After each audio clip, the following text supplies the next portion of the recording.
민수기 6장 1절부터 12절까지 돌아가면서 한 절씩 읽겠습니다. 여호와께서 모세에게 말씀하여 이르시되 이스라엘 자손에게 전하여 그들에게 이르라. 남자나 여자가 특별한 소원 곧 나실인의 소원을 하고 자기 몸을 구별하여 여호와께 드리려고 하면 포도주와 독주를 멀리하며 포도주 된 초나 독주로 된 초를 마시지 말며 포도즙도 마시지 말며 생포도나 건포도도 먹지 말지니 자기 몸을 구별하는 모든 날 동안에는 포도나무 솟아는 씨나 껍질이라도 먹지 말지며 그 소원을 하고 구별하는 모든 날 동안은 삭도를 절대로 그의 머리에 대지 말 것이라. 자기 몸을 구별하여 여호와께 드리는 날이 차기까지 그는 거룩한즉 그의 머리털을 길게 자라게 할 것이며 자기의 몸을 구별하여 여호와께 드리는 모든 날 동안은 시체를 가까이 하지 말 것이요 그의 부모 형제 자매가 죽은 때에라도 그로 말미암아 몸을 더럽히지 말 것이니 이는 자기의 몸을 구별하여 하나님께 드리는 표가 그의 머리에 있음이라. 자기의 몸을 구별하는 모든 날 동안 그는 여호와께 거룩한 자니라.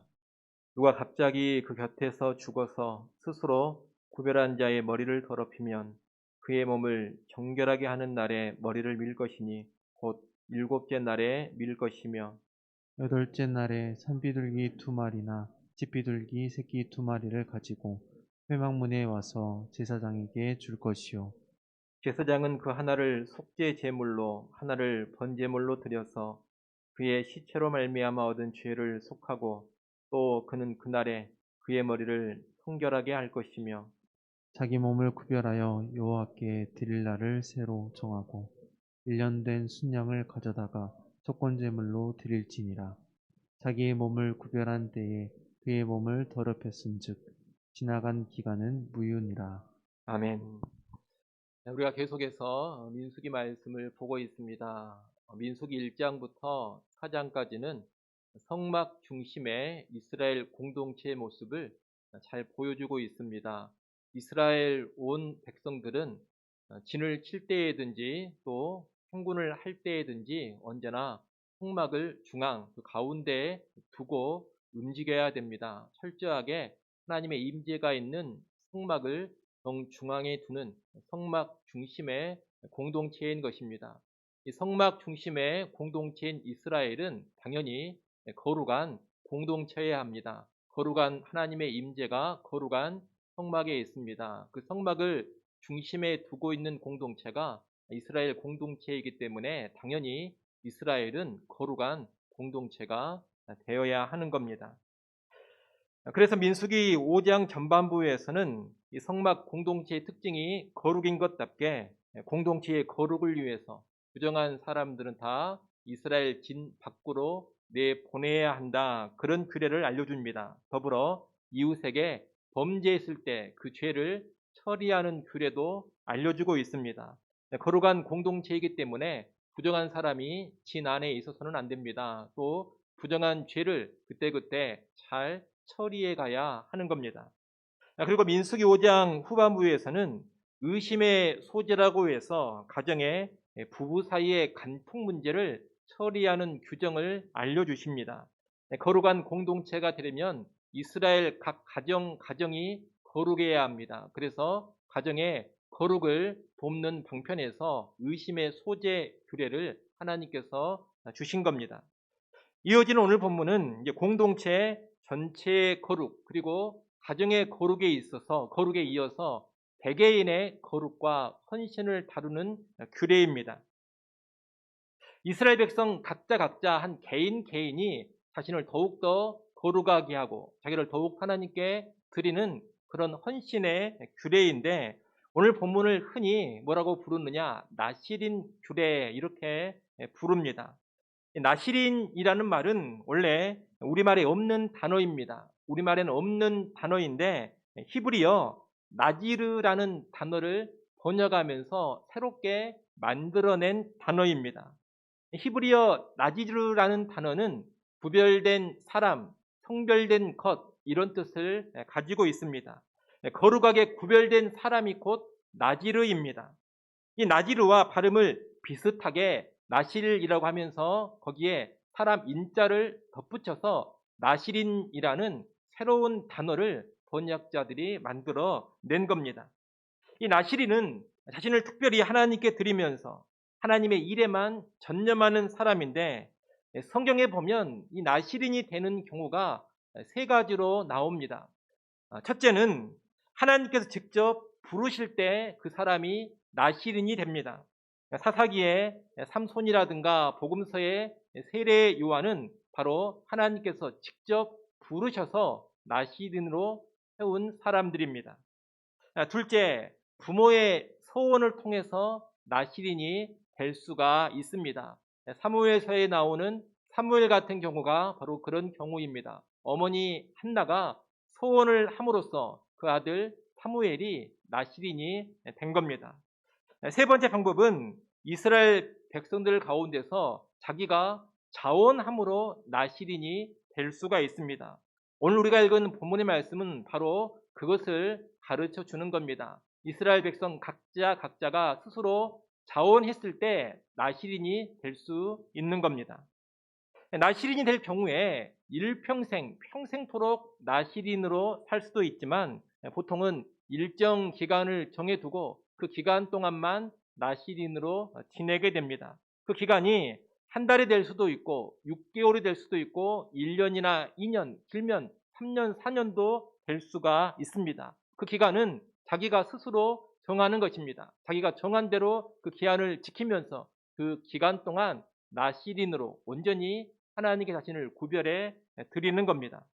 오늘 본문 1절부터 8절까지 말씀은 나실인 소원을 했을 때 그 나실인 소원을 해서 나실인이 된 사람이 지켜야 될 규례가 무엇인가, 이것을 가르쳐주고 있습니다. 그리고 9절부터 12절까지 말씀은 나실인 소원 기간에 나실인이 지켜야 될 규례를 혹시라도 범해가지고 나실인 소원이 무효가 됐을 때 그 무효가 된 사람이 다시 성별하고 다시 헌신하는 규례를 다루고 있습니다. 우리는 오늘 본문의 이 나실인 규례를 통해서 세 가지를 좀 생각을 해보려고 합니다. 첫째는 우리는 특별한 헌신으로 하나님을 섬길 수가 있다는 겁니다. 따라해 보십시오. 특별한 헌신으로 하나님을 섬길 수 있다. 여러분, 본래 이스라엘 백성들을 대표해서 성막에서 하나님을 섬기는 사람들이 누구냐? 바로 레위지파 사람들입니다. 이 레위지파 사람들은 하나님의 부름을 받아서 거룩하게 구별되어 성막에서 온전히 하나님을 섬기는 그런 사람들입니다. 특히 레위지파 중에 아론 집안에 속한 대제사장과 제사장들은 더욱 특별한 부름을 받아서 지성소까지 들어가서 하나님을 섬기는 사람들입니다. 그들에게 요구되는 조건도 무척 까다로웠습니다. 일례로 신체에 장애가 있으면 제사장 역할을 감당할 수가 없었습니다. 신체에 장애가 있으면 제사장 직무를 감당하지 못하게 한 겁니다. 또 제사장들은 시체에 접촉하는 것도 엄격히 금지가 되어져 있었습니다. 그런데 하나님은 이런 레위인이나 이런 제사장이 아니라 하더라도 온전히 자신을 들여서 하나님을 섬기고 헌신할 수 있는 그런 장을 나실인 소원 제도를 통해서 열어 주신 겁니다. 이 나실인 소원은 남자뿐만이 아니라 여자도 할 수가 있습니다. 몸에 장애가 있어도 나실인 소원을 해서 나실인이 될 수가 있습니다. 자원하는 마음만 있다면 누구나 한정된 기간 동안 하나님이 기뻐하실 만한 특별한 목적을 정해놓고 자기 몸을 구별해서 온전히 그 목적에 들어질 수가 있다는 겁니다. 레위인과 들은 성별에 들어지면서 이미 해야 될 직무가 다 정해져 있습니다. 제사장은 이런 일들을 해야 되고 대제사장은 또 이런 일들을 해야 되고 레위지파의 각 가문에 속한 사람들은 어떤 일을 해야 한다. 그런 것들이 다 정해져 있습니다. 우리가 이미 다 살펴보지 않았습니까?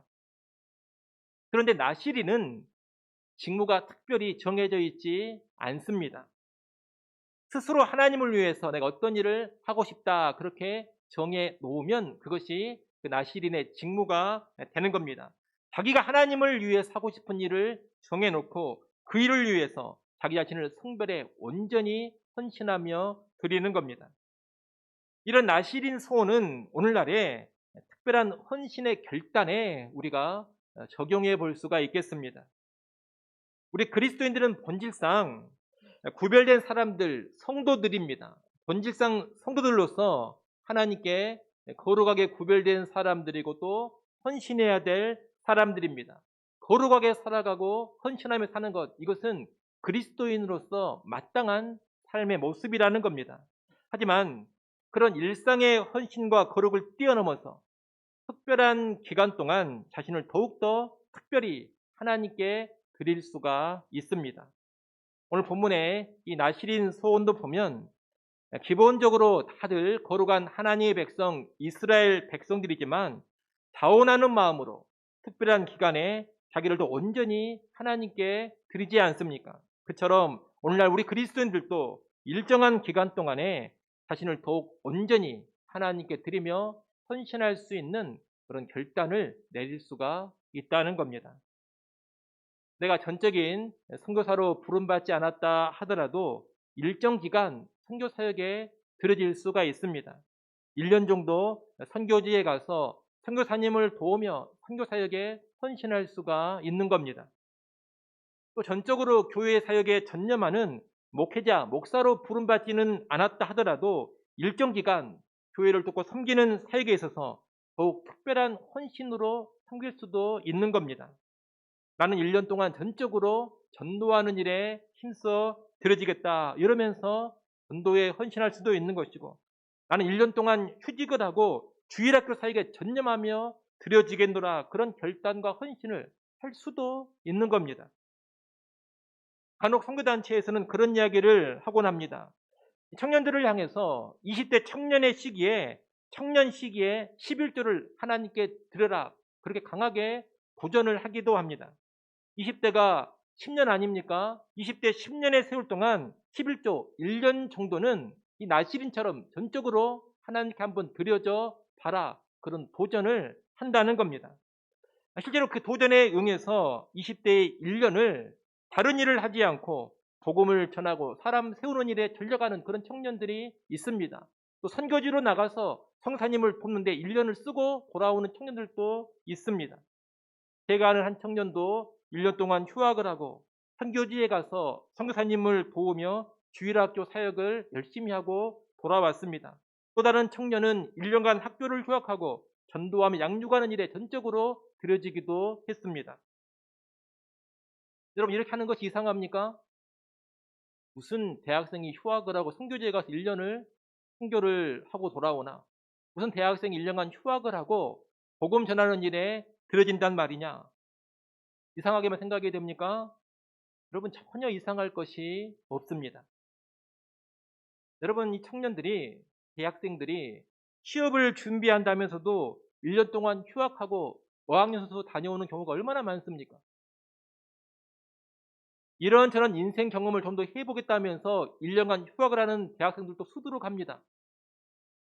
때로는 좀 관심 있는 업종에서 아르바이트를 하면서 배우고 싶다 해가지고 1년간 휴학하고 특정 직종에서 아르바이트로 1년간 일하는 그런 청년들도 정말로 많습니다. 여러분, 자기 인생을 위해서도 그렇게 하는데, 자기 인생을 준비하기 위해서도 그렇게 열심히 일하는데, 하나님을 위해서, 하나님 나라를 위해서 1년간 휴학하는 것이 이상하게만 생각이 되십니까? 복음을 위해서 1년 정도 자기를 전적으로 드리는 것이 광신적으로만 보입니까? 그런 것이 아니라는 겁니다. 나시린 소원이 바로 그런 맥락에서 구약에 주어진 겁니다. 여러분, 이것은 절대로 강요할 것이 아닙니다. 강요해가지고 누구로 하여금 억지로 하게 해서는 절대로 안 된다는 겁니다. 온전히 다원하는 마음으로만 그렇게 해야 합니다. 그런데 다원하는 마음이 있다면 그렇게 주님을 섬기고 하나님께 헌신하는 일이 얼마든지 가능하다는 겁니다. 그리고 실제 그렇게 헌신하는 사람들이 주변에 많이 있습니다. 나시린 송구 같은 모습으로 헌신을 하면 주변 사람들이 이런 말을 하고 합니다. 야, 네가 목사냐?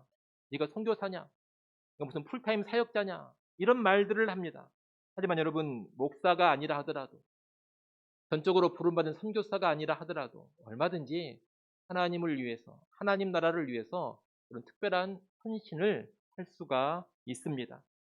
그런 모습은 일종의 나실인 서원과 같이 더욱 자원해서 사실 하나님께 헌신하는 귀하고도 아름다운 모습입니다. 성령의 감동이 있다면 여러분도 그런 자원하는 헌신을 하시는 것이 좋습니다. 그 자원하는 헌신이라면 하나님께서 기쁘게 받아 주실 겁니다. 나실인 소원 규례를 통해서 둘째로 생각해 볼 수 있는 것은 우리는 더욱더 거룩한 삶에 힘써 들여져 볼 수 있다는 겁니다. 오늘 본문 3절로 7절에 보면 나실인 소원을 한 사람이 지켜야 될 규정, 준수해야 될 사항들이 쭉 나옵니다. 이 나실인 소원을 내서 나실인이 되면 크게 세 가지를 지켜야 합니다. 먼저 모든 종류의 술을 금하고 포도와 연관된 것은 그 무엇이라도 섭취하지 않아야 합니다. 3절, 4절을 여러분 한번 읽어보십시오. 3절, 4절 읽습니다.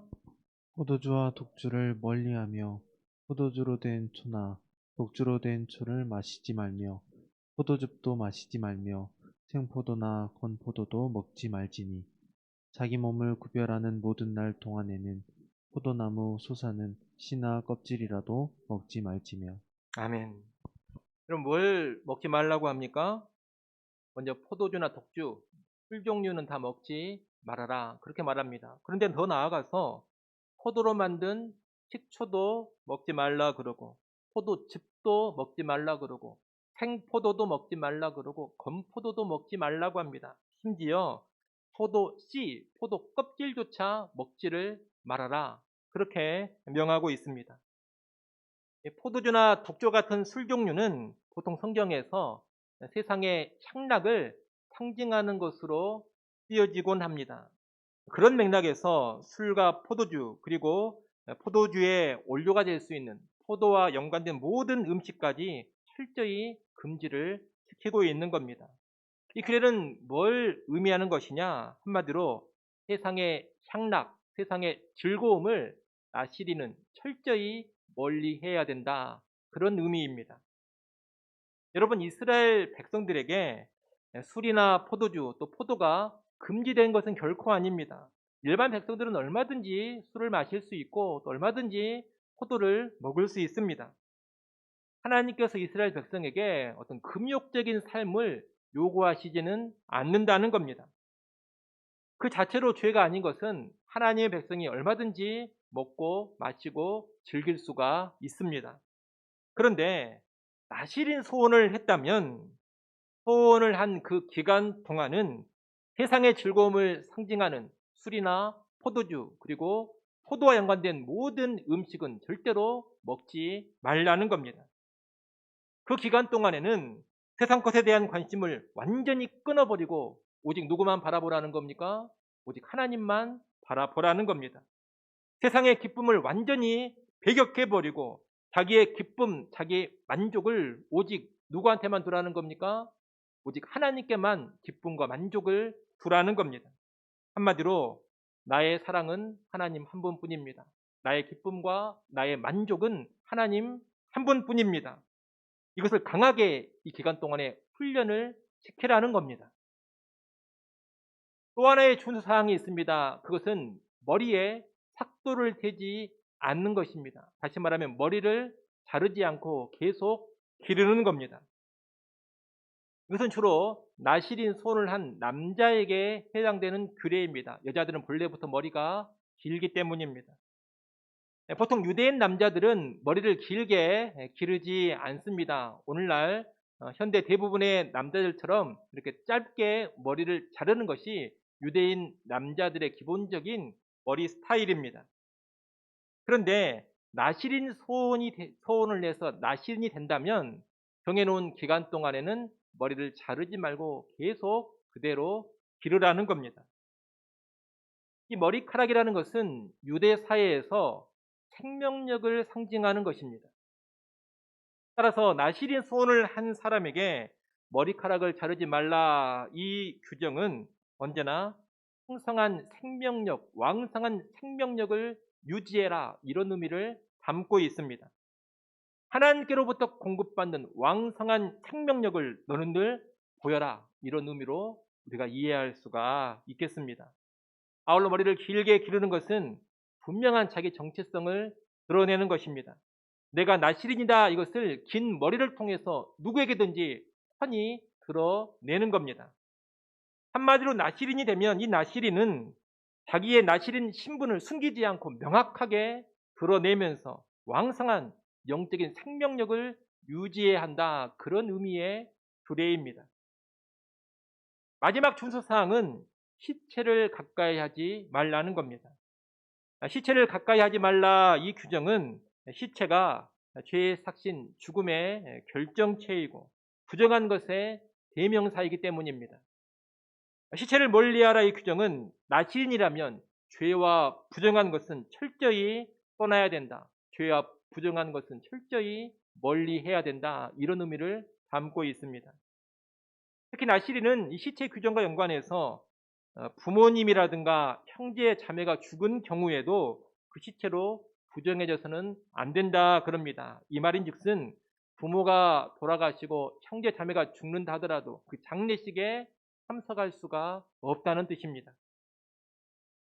시체에 대한 이 정도 수준의 금지는 원래 누구한테만 주어진 것이냐? 대제사장에게만 주어진 것입니다. 일반 제사장들도 시체를 멀리 합니다만 그래도 일반 제사장들은 부모가 돌아가시거나 친형제나 친자매가 죽을 경우에는 장례식에 참석하는 것이 허락이 되어졌습니다. 그런데 대제사장은 부모가 돌아가시고 친형제, 친자매가 죽는다 하더라도 지극히 거룩한 신분이기 때문에 그 장례식에 참석하는 것이 금지되어 있습니다.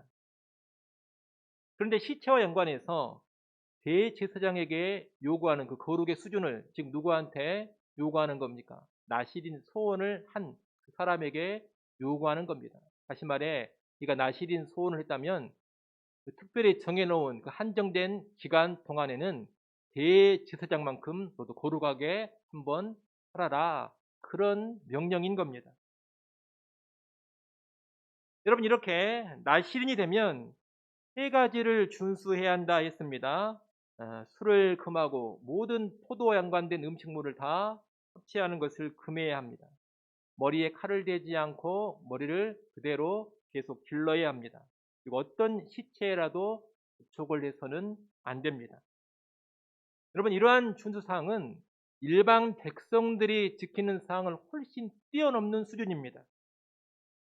일반 이스라엘 사람들은 편안하게 할 수 있는 일들을 나시린 기간에는 이 나시린이 절대로 하지 않는다 이 말입니다. 그것들이 꼭 죄이기 때문에 안 하는 게 아닙니다. 죄는 아니지만 하나님 앞에서 더 경건하게 살고 하나님 앞에서 더 거룩하게 살고 더 온전히 하나님께 집중하기 위해서 그렇게 하는 겁니다. 이 나시린이 지켜야 되는 준수사항은 오늘날 우리의 거룩한 삶과 연관해서 다양하게 적용을 해볼 수가 있습니다. 여러분 술 마시는 자체가 죄는 아닙니다. 예수님도 술을 마셨고 다윗도 술을 마셨고 바울도 술을 마셨습니다. 그렇기 때문에 술 마시는 자체를 보면서 무조건 술 마시면 죄지었다, 죄 짓고 있다 그렇게 말씀하지는 마십시오.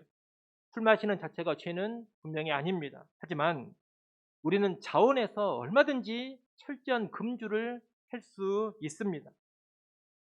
또 세상의 여러 가지 문화와 취미 생활을 즐기고 누리는 것 그 자체가 무슨 죄가 되겠습니까? 하지만 우리는 자원하는 마음으로 좀 더 경건과 거룩에 집중하기 위해서 세상의 유흥과 세상의 오락과 세상의 취미들을 끊을 수 있는 겁니다. 여러분 TV 보는 게 무슨 문제가 되겠습니까? 연극을 보고 영화 보는 게 무슨 문제가 되겠습니까? 그 자체로 문란한 것들이 아니라면 보고 즐거워하고 누리는 것 아무런 문제가 없습니다. 그런데 경우에 따라서는 스스로 자원하는 마음으로 좀 더 높은 수준의 거룩을 이루기 위해서 일정 기간 TV를 금할 수도 있는 것이고 연극이나 영화를 일정 기간 완전히 끊고 살 수도 있는 겁니다. 때로 그 자체는 죄가 아니라 하더라도 혹시라도 내게 작은 유혹거리라도 된다면 과감하게 다 끊어버리고 차단할 수도 있는 겁니다. 포도주만이 아니라 포도나무 소산도 포도와 연관된 음식은 다 끊어버린 나시린처럼 때로 그 자체는 아무런 문제가 없지만 아주 조그만 유혹이 될 수 있기 때문에 내가 거부하고 끊어버릴 수도 있다는 겁니다. 평생은 아니라 하더라도 특정한 기간 동안 우리는 그렇게 살 수 있는 겁니다. 거룩을 더욱더 집중적으로 훈련하고 하나님께 더욱더 가까이 나아가기 위해서 일정 기간 그렇게 하는 것은 분명히 유익이 있습니다. 그래서 여러분 수련회 같은 것들이 그런 측면에서 상당히 유용한 기간입니다. 2박 3일이나 3박 4일 길면 4박 5일이나 5박 6일의 수련회 기간 동안 세상과 연관된 것을 철저히 다 끊어버리고 말씀과 기도와 찬양과 예배에만 집중하는 그런 기간을 갖는 것은 경건과 거룩의 증진에 아주 큰 유익이 되는 겁니다. 그래서 수련회 같은 데 가면 사실 우리 학생들이나 청년들 같은 경우에 핸드폰을 다 거두어 두는 것도 좋은 방법이기도 합니다. 철저히 끊는다는 면에서 그런 유용한 점이 있는 겁니다. 옛날에는 그런 식으로 많이 했는데 요즘에는 이제 뭐 핸드폰을 걷어버리면 뭐 인권을 침해하는 것이다. 그런 이야기를 해가지고 요즘은 교회에서 이제 가면 핸드폰 걷자 이런 말도 잘 못한다고 제가 들었습니다. 강제로 할 것은 아니지만 자원하는 마음으로 나는 핸드폰도 그 기간 동안에는 보지 않겠다. 이런 모습이 있으면 참 좋은 모습이 될 겁니다. 또 여러분, 우리가 일정 기간 풍성한 영적인 생명력을 누리기 위해서 말씀과 기도에 더욱 집중적으로 들여져야 될 그런 필요성도 있습니다. 또 신앙이 있는 분들은 하루에 서너 장 성경을 읽으실 겁니다. 근데 여러분, 하루에 서너 장 성경을 읽는 그런 정도가 아니라 특정 기간에 TV라든가 오락이라든가 이런 것들을 다 끊어버리고 다 중단해버리고 2주일 안에 또는 한 달 안에 성경을 한번 일독해봐야 되겠다. 여러분 이런 결단도 내릴 수 있는 겁니다. 기도 역시 늘 그렇게 할 수는 없겠습니다만 특정한 기간에 밤마다 두세 시간씩 기도할 수도 있는 것이고 또는 한 달이라든가 두 달을 작정해 놓고서 다른 일들을 내려놓고 온전히 기도에만 전념할 수도 있는 겁니다. 여건이 허락이 된다면 기도원에 올라가서 일주일 동안 온전히 기도에 전념하는 그런 기간을 보내는 것도 정말로 좋습니다. 이런 얘기를 하면 아니 목사님 뭐 TV도 안 보고 영화도 안 보고 뭐 가요도 안 듣고 오락도 안 하고 맛있는 거 먹으러 돌아다니지도 않고 어떻게 그렇게 말씀만 보고 기도만 하면서 시간을 보낼 수가 있습니까? 이런 말 하는 분들이 있습니다. 너무 지루한 것 아닙니까? 너무 재미없게 사는 것 아닙니까? 따분하게 어떻게 그렇게 삽니까? 근데 여러분 이런 말 하는 분들은 뭘 모르는 거냐? 신령한 기쁨을 모르는 겁니다. 영적인 기쁨을 모르는 겁니다. 세상에 재미있는 것들을 통한 즐거움은 정말 잘 알고 많이 누려봤는데 영적인 기쁨은 제대로 누려보지를 못했고 신령한 기쁨은 제대로 누려보지를 못한 겁니다. 그러니 세상 것들을 잠시 끊고 말씀과 기도 또는 예배에만 드려지는 삶, 딱 이런 이야기하면 아 정말 지루하겠다, 정말 힘들겠다, 얼마나 빡빡할까 이런 생각만 하는 겁니다. 그럼 옛날에는 좀 전에 말씀드린 그런 수준으로 특정 기간 거룩한 삶, 경건한 삶에 들여지는 그런 성도들이 많이 있었습니다. 교회마다 그런 사람들이 많이 있었습니다. 권사님들 중에도 그런 권사님들이 많이 있었고 장로님들 중에도 그런 장로님들이 많이 있었고 집사님들 중에도 그런 집사님들이 많이 있었습니다. 근데 요즘에는 그런 그리스도인들이 많이 보이지가 않습니다. 이런 그리스도인들은 성경 한 시간 읽읍시다 그러면 미쳐버리려고 합니다.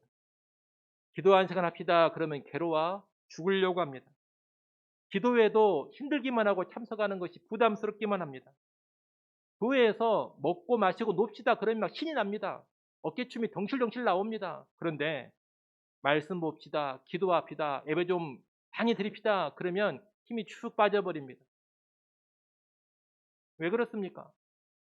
영적인 기쁨을 모르기 때문입니다. 신령한 기쁨을 누려본 적이 별로 없어서 그러는 겁니다. 그렇게 되면 안 됩니다. 시편에 보면 다윗은 종일 기도한다 그렇게 고백을 합니다. 또 다른 부분에서는 종일 주야로 주의 말씀을 묵상한다 그렇게도 고백을 합니다. 여기 다윗은 어떻게 해서 종일 기도하고 종일 말씀을 볼 수가 있었겠습니까? 다윗이 억지로 했겠습니까? 힘들어 죽겠는데 어떻게든 하루 종일 기도 한번 해봐야 되겠다. 괴로워 죽겠는데 어떻게든 하루 종일 말씀만 봐봐야 되겠다. 여러분 그랬을 것 같습니까? 전혀 그렇지 않습니다. 그 시간이 너무나 즐겁고 기쁘기 때문에 종일 기도를 했던 것이고 종일 말씀을 묵상했던 겁니다. 여러분 우리도 하루 종일 논 적이 있지 않습니까? 하루 종일 놀아보신 적 없습니까? 다들 그런 경험이 있을 겁니다. 뭐 하루만이 아니라 하루 이틀 사흘 내내 놀아본 적도 있을 겁니다. 왜 하루 종일 노는데 지치지 않고 놉니까? 재밌어서 그럽니다. 기뻐서 그렇고 즐거워서 그러는 겁니다. 그처럼 영적인 기쁨을 안다면, 신령한 기쁨을 누린다면 우리도 종일 기도할 수가 있는 것이고 종일 말씀을 묵상할 수도 있는 겁니다. 그러니 여러분 신령한 기쁨을 꼭 맛보시고 영적인 기쁨을 좀 충만하게 누려볼 수 있기를 소원합니다. 기도하는 것이 이렇게 즐겁고 기쁜 일이로구나. 말씀을 종일 읽는 것이 이렇게 재밌는 일이로구나. 이런 경험들을 꼭 하셔야 됩니다. 엎드려 기도하는데 30분, 60분, 100분이 지나도 기쁨과 만족이 있어가지고 계속 더 기도하고 싶어지는 그런 경험을 해보셔야 합니다. 성경을 10장, 20장, 30장을 읽었는데도 기쁨이 계속 넘쳐나서 멈출 수가 없다. 성경을 더 읽고 싶다. 그냥 시간 되는 한 계속해서 이 하나님 말씀을 읽고 또 읽고 싶다. 여러분 그런 경험을 해 보셔야 합니다. 그런 사람들이 오늘 본문의 나시린 소원처럼 특정한 기간에 영적인 삶이 온전히 들여지며 영적인 생명력을 풍성히 누리곤 하는 겁니다. 여러분 성경은 결코 금욕을 명하지 않습니다. 하지만 거룩한 목적을 위해서 자원하는 금욕, 자원하면서 나오는 일시적인 금욕은 허락을 해줍니다. 오늘 본문의 나시린 소원이 바로 그런 것입니다. 좀 더 거룩한 삶을 위해서, 좀 더 영적인 풍성함을 위해서 잠깐 금욕해도 좋다. 이것을 나시린 소원이 우리에게 가르쳐 준다는 겁니다.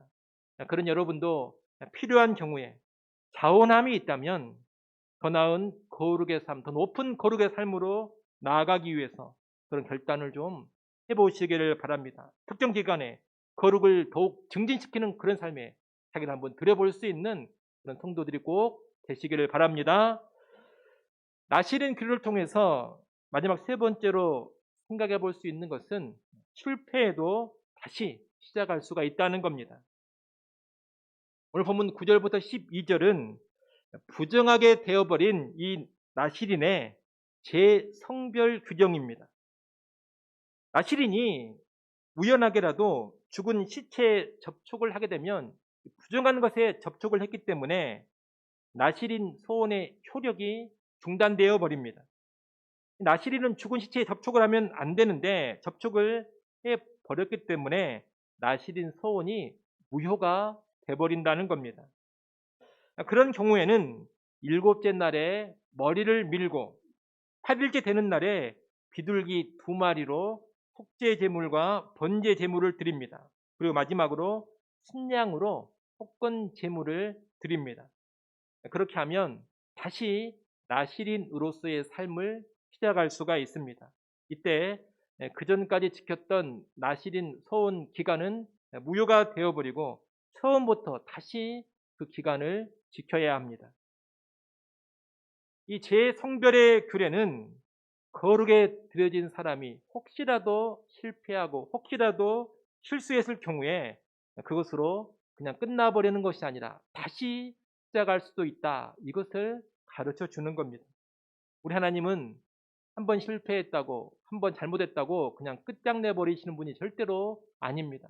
실패했다 하더라도, 큰 실수를 했다 하더라도 우리 하나님은 다시 기회를 주십니다. 다시 새롭게 일어나게 하시고 다시 새롭게 시작할 수 있게 해 주시는 그런 분입니다. 여러분이 잘 아시는 삼손, 나실인 삼손인데, 이 나실인이었던 삼손이 그런 회복을 잘 보여줍니다. 여러분, 삼손이 나실인이었지만 나실인 소약, 나실인 소원을 잘 지켰습니까? 지키지 않았습니다. 나실인 지켜야 될 규정을 지키지 않은 사람이 삼손입니다. 삼손은 우리 사사기를 보면 늘 술을 마시고 포도주를 마십니다. 또 늘 시체에 접촉을 합니다. 한마디로 실패한 나실인이 삼손입니다. 그런데 이 삼손이 최종적으로는 다시 회복이 되어서 블레셋 신전을 무너뜨리면서 커다란 구원의 역사를 이루지 않습니까? 실패한 나실인이었지만 하나님이 회복을 시키셔서 삼손이 회복되어서 마지막으로 큰 구원 역사에 쓰임을 받은 겁니다. 그런데 이 나실인 소원에 실패했던 삼손이 회복되어지는 과정을 쭉 보면 오늘 본문에 실패한 나실인의 회복 규례가 상징적인 차원에서 그대로 이루어지는 것을 발견할 수가 있습니다. 여러분, 오늘 본문에서 실패한 나실인이 회복되어 다시 거룩한 헌신의 사람이 되려면 어떤 절차를 밟아야 한다 했습니까? 세 가지를 말씀드렸습니다. 첫째가 뭡니까? 먼저 머리를 밀어야 합니다. 그런데 실패한 나실인 삼손의 머리가 제일 먼저 다 밀리는 일을 삼손이 겪게 됩니다. 실패한 나실인이 회복되려면 두 번째 밟아야 될 절차가 무엇입니까? 비둘기 2마리를 제물로 바쳐야 합니다. 근데 보통 이 비둘기라는 동물은 사람의 신체 부위에서 눈을 가리키고 눈을 상징하는 동물 짐승으로 많이 언급이 됩니다. 삼손이 어떻게 됩니까? 삼손의 양 눈이 다 뽑힙니다. 비둘기가 상징하는 자기의 두 눈을 바치는 모양새입니다. 실패한 나실인이 회복되려면 마지막으로 뭘 해야 됩니까? 1년 된 순양을 제물로 바쳐야 합니다. 이것은 삼손이 블레셋 신전을 무너뜨리면서 자기 자신을 죽음으로 드리는 모습으로 구현이 되어집니다. 이런 식으로 상징적인 차원에서 삼손은 나실인 회복 절차를 하나씩 다 밟게 되고 결국 다시 나실인으로 귀하게 쓰임을 받은 겁니다. 여러분, 삼손같이 아주 커다란 실패를 한 나실인도 다시 회복이 가능하고 다시 쓰임받는 것이 가능합니다. 그러니 오늘날 우리도 거룩한 삶이라든가 헌신의 삶에서 실패했다 하더라도 절대로 다 끝났다 생각하지 마십시오. 회복이 가능합니다. 교회 직분이라든가 거룩한 직무에 들여진 후에 혹시라도 큰 실수를 하고 정말 큰 실패를 했다 하더라도 여러분, 절대로 그것이 끝이 아닙니다. 다시 돌이켜 새로워질 수가 있고 다시 회복될 수가 있습니다. 죄와 실패 그 자체가 절대 문제가 아닙니다. 진짜 문제는 항상 무엇이냐? 그 죄와 실패를 적절히 처리하지 않는 것입니다. 적절히 처리하기만 한다면, 제대로 처리하기만 한다면 아무리 큰 죄를 짓고 아무리 큰 실패를 했다 하더라도 하나님은 다시 기회를 주십니다. 다시 우리를 사용해 주십니다. 내면 세계의 질서와 영적 성장이라는 아주 유명한 기독교 서적이 있습니다. 베스트셀러인데 이 책을 쓴 분이 고든 맥도날드 목사님입니다. 이 고든 맥도날드 목사님이 한창 사역을 잘하고 잘 나가고 있었을 때 그만 자기의 여비서와 불륜을 저지르고 맙니다. 그리고 그 불륜이 발각됩니다. 그런데 그 범죄 후에 고든 맥도날드 목사님은 공개적으로 사과하고 또 회계와 더불어서 모든 목회의 직무, 공직에서 다 물러났습니다. 그리고 3년 동안 한 평신도로서만 교회 생활을 했습니다. 유명한 목사였던 사람이 그냥 평신도가 되어서 예배에 참석을 하고 다니는 것이 너무나 괴롭고 힘든 일이었습니다. 또 그가 불륜의 죄를 저질렀다라는 것을 온 교인들이 다 알고 미국에 있는 사람들이 다 알고 있었기 때문에 어느 교회를 가더라도 민망함과 부끄러움에 낯을 들지를 못했습니다. 그런데 그런 기간을 3년을 보낸 겁니다. 근데 그 시기를 거치면서 다시 부부관계를 회복하고 하나님 앞에서 철저히 낮아지면서 자기의 영적인 삶을 다시 회복시켜 갑니다. 그리고 그 뒤에 다시 목회에 복귀를 해서 지금까지 정말 사역을 잘하고 있습니다. 그런데 안타깝게도 우리 한국 교회에서 성범죄를 저지른 목회자들에게는 이런 모습이 잘 보이지가 않습니다.